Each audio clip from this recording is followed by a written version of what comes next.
Hi all, and welcome to the 16th lecture on Austrian School of Economics. The topic of today is civilization. And the reference book is Principles of Economics of Saifedean Ammous. It is the latest chapter of his book, and it will be also the last lecture on his book. From the next lecture we will take another book as a reference. So let's start with the process of civilization and with a quote from Ludwig von Mises, who wrote, "The fundamental facts that brought about cooperation, society and civilization and transformed the animal man into a human being are the facts that work performed under the division of labor is more productive than isolated work, and that man's reason is capable of recognizing this truth. But for this fact, men would have forever remained deadly foes to one another, irreconcilable rivals in their endeavors to secure a portion of scarce supply of means of sustenance provided by nature.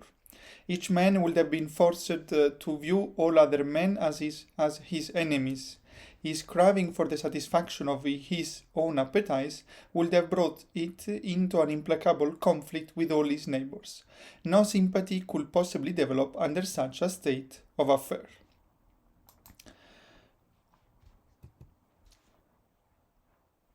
Reason allows humans to recognize and appraise the benefits that can accrue them for their actions. Reason, that is the important thing, lets them orient their lives towards those actions that help them achieve their subjective ends and away from those that do not.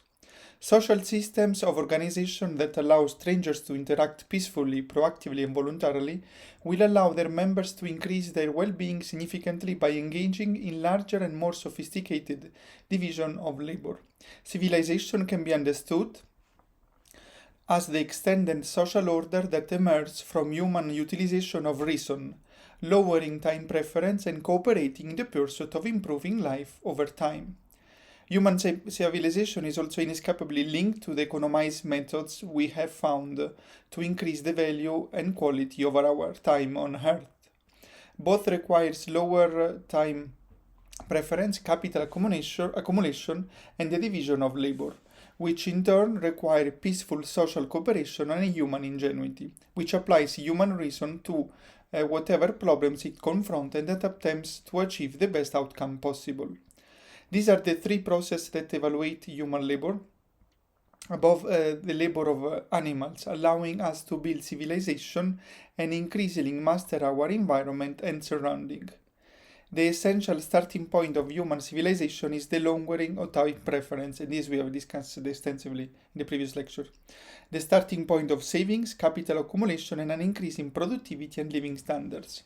Lower time preference makes also people more likely to be civilized in their behavior, is also a very important point, like engaging with others and division of labor, family, and having children, thinking for the long term in general. The words, languages, religions, tradition, technologies, ideas, physical infrastructure, and magnificent buildings are the legacy of ancestors who lowered their time preference. Divided the labor, and cooperated to build civilization. More than just human intelligence, it is our ability to collaborate, build civilization, and accumulate capital, physical and in the form of ideas, that allows us to conquer nature, live safely, and subdue violent animals, humans or otherwise. Civilization as a process is what happens when successive generations live better lives than their predecessors. And now we move with the case of civilization. The magnificent edifice of economic cooperation spans thousands of years and incorporates the labor of tens of billions of people, and it rests on one foundation, self-ownership.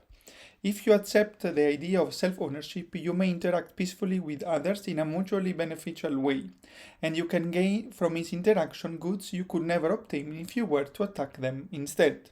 The incredible achievement of modern civilization were only possible because of productive, free people worldwide coordinating their work through free exchange. To partake civilization, humans must abstain from many courses of action that are instinctively desired. Civilized behavior revolves around long-term satisfaction and forsaking the immediate satisfaction we will get from following our instincts. Civilization gives us more material comfort and allows us to live longer. Furthermore, humans are born with inalienable rights and with no rights to aggress on the right of others. And civilization is simply the order that emerged from a society in which humans use their reason to discern these natural rights and then agree to respect each other's natural rights. Both these cases are compelling to many, but not to all individuals. A case for civilization can be constructed from the methodology of economics by examining human action and deriving this implication and what tells us about humans. Human action. It was also the first lecture on our course.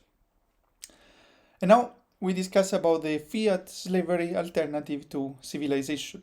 It can be argued that the last century had witnessed a reversal in the process of civilization and a rise in global time preference. The First World War was a pivotal moment for humanity, as it can be viewed as the moment human civilization progress began to stall and reverse. Beyond just leading to an increase in violence, the destruction of money has been slowly rotting the global monetary market order and human civilization itself, compromising every method of economizing humans employ. By destroying the ability to save for the future, fiat money takes away the incentive to delay gratification, reduces the creation of capital, and undermines the basic starting point of economic development and civilization. When the money is debased, everything is debased. By allowing for loose money creation away from the free market choice of hard money, fiat money destroys the monetary order of society, causing business cycles and destroying capital, as has been extremely common in the century of central banking. Fiat money further undermines the capital economic system by distorting its essential driving process, economic calculation. As the value of money stops being determined on the market through supply and demand, economic calculation for entrepreneurs becomes an error-strewn process. Fiat also destroys money as market good. We no longer have a money in the sense of generalized medium of exchange with high salability across time and space, as was the case with gold before World War I. The dollar is the most salable across space, but salability across time and the ability to hold value over time are much more complicated. Bonds, gold, real estate, arts, stocks, and the endless kaleidoscope of assets compete for this worldwide, distorting their markets. Not only is the institution of property rights itself constantly transgressed by the government in the form of inflation and taxation, but humans' property in our own time is violating through the coercive banning of the prime technology for the preservation of the economic value produced by our time, money. We must constantly work harder, longer, and an increasing uncertainty about the future to make up for the theft of the fruit of our time's labor within the capitalist market order. Money is the livelihood of an economic system, the sine qua non of economic circulation, calculation and coordination. By taking it from the realm of consensual interaction and placing it in the hands of a monopoly, the entire edifice of civilization is undermined and shaken. And now we move with the last slide for this lecture, that is about the triumph of reason. The entire process of civilization is based on the systematic application of reason to human action. And the more monetary central planning becomes a problem of civilization, the more the market provides incentives for solution to this problem.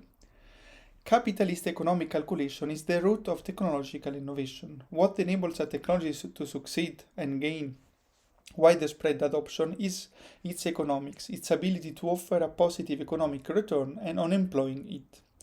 Capitalism is a never-ending bounty program for innovation that solves problems for people. The larger a problem becomes, the larger the cost it inflicts on society, the more powerful the signals for finding a solution, and the larger the reward for its resolution. Technology is the sum of tools humanity has devised to confront the problems facing civilization. The most advanced technology humans can produce is software, if it is measured in terms of productivity. In fact, machine can perform the work of hundreds of men, but software moves thousands or millions of machines. The software alternative to central banking is Bitcoin. That offers the only working alternative to central banking for the transfer of money across international borders, and thanks to its supply being capped, there is no way to devalue the existing supply to the benefit of any entity. By offering everyone in the world the ability to save in a form of money that cannot be debased, Bitcoin can stop the constant process of rising time preference. By giving everyone the ability to send and receive money internationally without resorting to their monopoly central bank, Bitcoin allows everyone to partake in the global division of labor. It is precisely the central banking of these two markets, money and international transfers, that lies at the heart of the problem of the global capitalism. The historical importance of Bitcoin is that it is a technological solution to the problem of central banking, offering a technological and infinitely more compelling alternative that obsoletes central banking. If Bitcoin can unleash human civilization from the clasp of the state's fiat claws, it will be remembered as our age's most significant civilizational achievement. In the same way, human reason moved us from using slaves to horses, to cars, to sophisticated supersonic jets, and moved us from using human messengers to carrier pigeons, to paper mail, to email, to video calls. It is now moving us away from relying on monopoly central bank to reliable open source software. Humans have reason, and it is reason that has taken us out of the caves and allowed us to conquer our environment, tame the wildest beast, and live longer and better. And with this is the end of our lecture. See you in the next one. Bye.